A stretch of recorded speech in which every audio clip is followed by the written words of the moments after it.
Political fallout from those rolling blackouts across Tennessee on Christmas Eve. The Tennessee Valley Authority says it takes responsibility for asking local utilities across the state to shut off power in short bursts to thousands of customers to avoid overloading the system. Well, now an East Tennessee congressman is calling on TVA to clean house.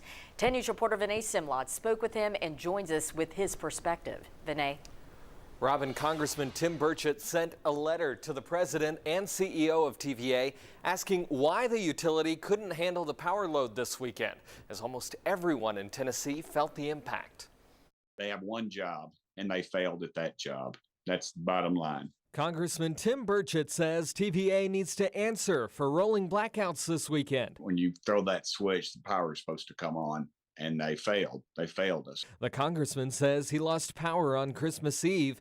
The cold weather caused a pipe to burst on his farm. And I'm going to fix the pipes, or I'm going to call in a plumber. What about these poor people out here that are maybe on a respirator or something in their house? The TVA asked for rolling blackouts to manage power demand. Almost everyone across Tennessee lost power, including us, before our generator kicked on.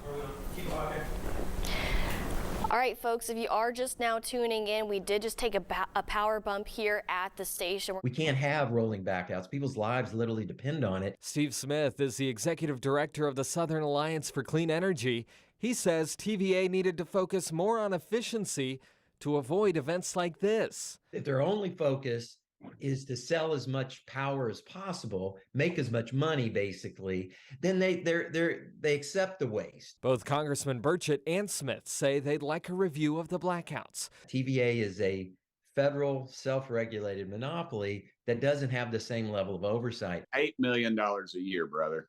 That's what the CEO of TVA makes. To me, that's just a debauchery of the ratepayers' money.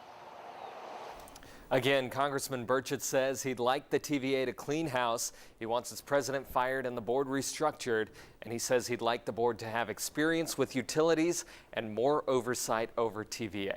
Now, late this evening, TVA did post a statement accepting responsibility for what happened on Christmas Eve. They said they're conducting a thorough review of what happened and why. John? You can read that full release in the 90-year history of TVA at WBIR.com. Vinay, thank you.